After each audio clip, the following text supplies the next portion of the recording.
The crazy thing about this entire last week is that I had COVID. I mean, you never would have guessed. Meshach, sick like a dog. Sabrina, she almost died. And me, I mean, you saw me the entire last week, did you? I'm not saying this to scare you. I just genuinely think you guys should be safe out there. And I would never want this to happen to you, just like how I wouldn't want you to have the feeling of holding a card for too long and then a reprint coming around. That's worse than COVID. In this video, one thing I hope you do catch is the position to be able to sell these cards before they plummet in price. There are a ton of factors coming up, like Legendary Duelist Season 2, the Ghost from the Past set that's coming way in the future, but I mean announcements, and of course the new OTS set, which Konami has publicly said, this is not for reprints, and then gives us reprints inside of it. So of course, if you want to see more videos like this, then be sure to destroy that subscribe button, as well as go ahead and hit that notification bell because, well, we just too strong. So without further ado, I want you to sit tight, grab your cards, and be ready to sell these cards before they plummet in price. Now there's a little theory that if I tell people to sell a card, it decreases in price, and if that's true, then I'm gonna start doing more of these videos. I mean, obviously I want everybody to be able to afford a card. Unfortunately, as awesome as I think I am, I don't think that that's necessarily true, but I do think that you should sell access code Talker because it's at something of what I like to call peak price positioning. Access Code Talker is a link 4 monster that requires at least 2 effect monsters, and it reads, when it is link summoned, you can target one monster that you use for its link. It gains attack equal to that monster's link rating times 1,000. You can also banish a link monster with different attributes in the graveyard to destroy cards on your opponent's side of the field. Now, when Access Code Talker activates either of these effects, your opponent cannot activate cards in response to those activations. Now, the PPP...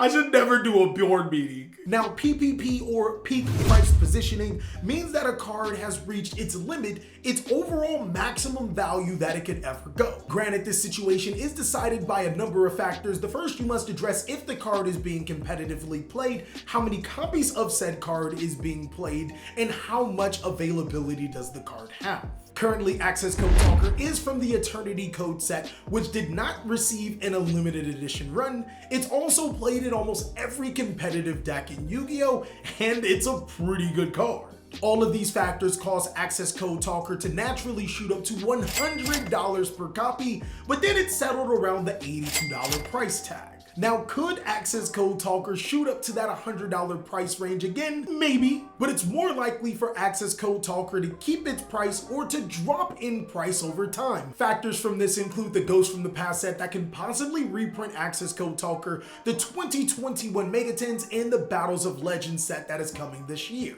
If you guys kind of want a comparison of Access Code Talker, just think BORRELSWORD Dragon. Remember BORRELSWORD Dragon?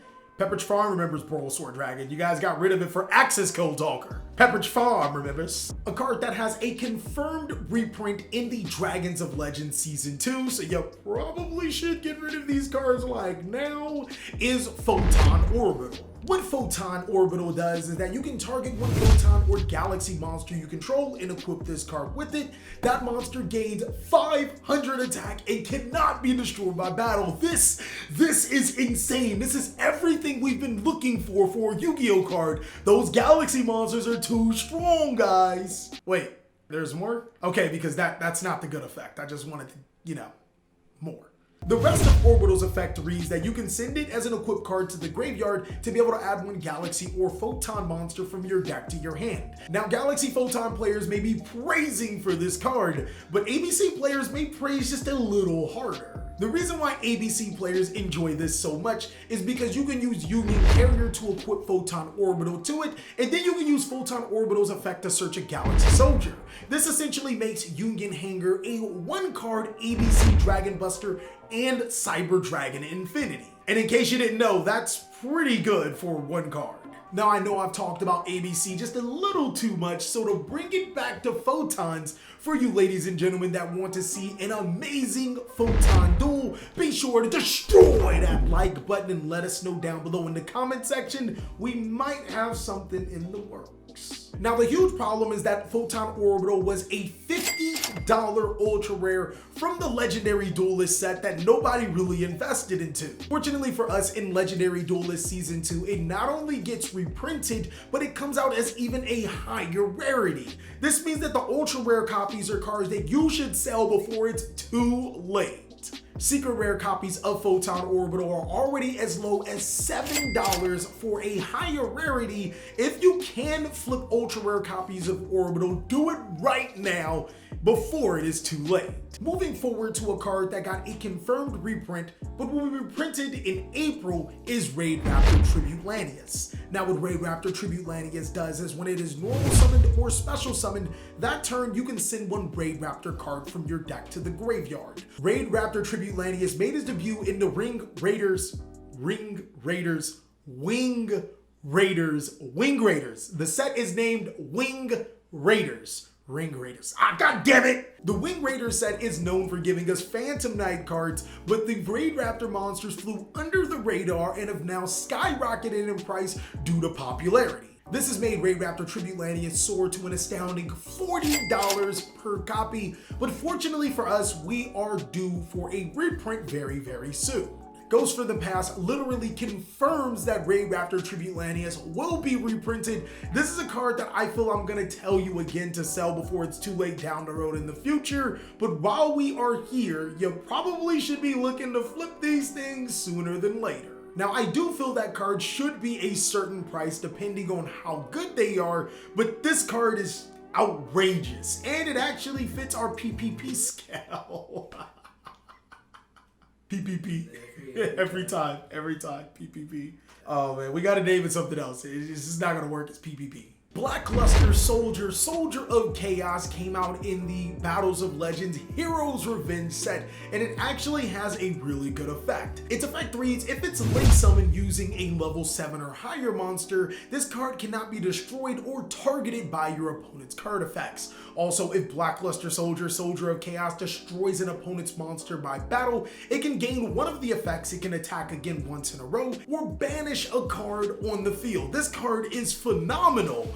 Why is it so much money? Now, you won't believe it when I tell you that Blackluster Soldier, Soldier of Chaos is a whopping $95 per copy. That is insane for almost any Yu-Gi-Oh card. No card should be worth that much money unless you're Access Code Talker, Triple Tactics Talent, Forbidden Droplets, or no card should be worth that much money. The really crazy thing about this is, unlike the cards that I mentioned, Blackluster Soldier, Soldier of Chaos is not seeing a high variance in competitive play. It's just $95. This could be attributed to the fact that Soldier of Chaos was a short print inside of the Battles of Legends set, and the fact that it is a Blackluster Soldier card. I mean, you got the nostalgia factor going on. If there was ever a card that screams it's going to be reprinted, this is the card.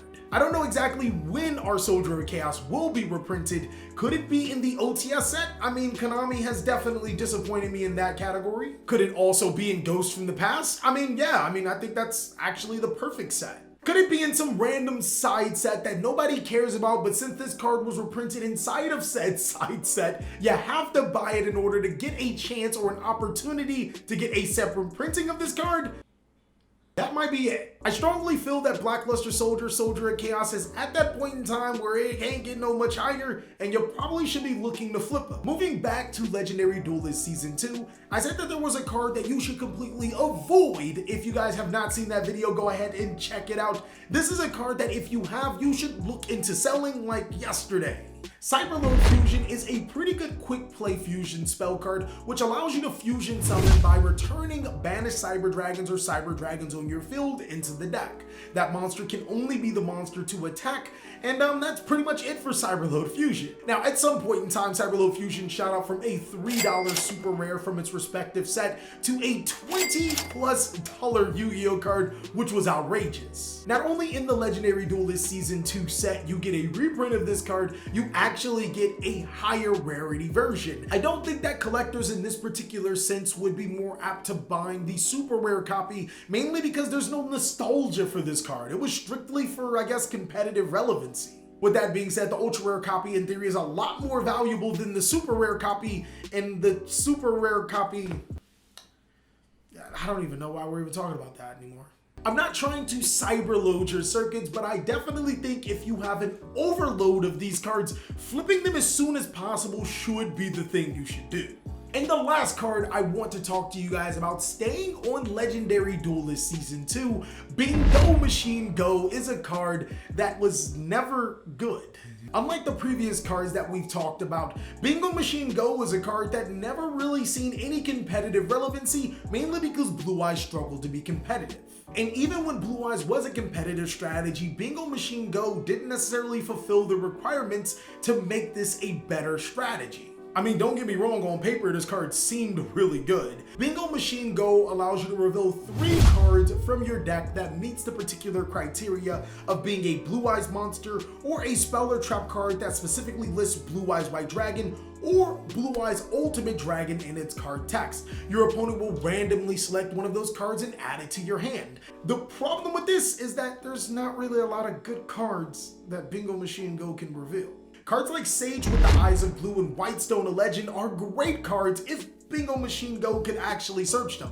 It can't. And the spell and trap cards that Bingo Machine Go can search aren't necessarily competitive or good for Blue Eyes strategies. Now, Bingo Machine Go can search the ritual Blue Eyes monsters, but unfortunately, that isn't the type of Blue Eyes deck that has been competitive like ever. I do find it ironic that Bingo Machine Go, despite all of its flaws, skyrocket to over a $40 card, but fortunately for us, it's getting reprinted inside of the Legendary Duelist Season 2, and you won't believe it, it's getting a higher rarity. Of course, if you still have those Bingo Machine Goes, then go ahead and get rid of these cards as soon as possible. This is a card with tons of potential if Konami actually decides to give us Blue Eyes monsters that are summonable or allow us to combo off, or spell cards that specifically list Blue Eyes that are summonable or really decide to pop off. But until then, you're better off flipping the Ultras and waiting to get the secrets. Now, for you Blue Eyes players or players with the Eyes of Blue, I might just have a Blue Eyes little something cooking for you guys, but what I need you to do is destroy that like button, as well as let all those Galaxy players know that Blue Eyes is too strong.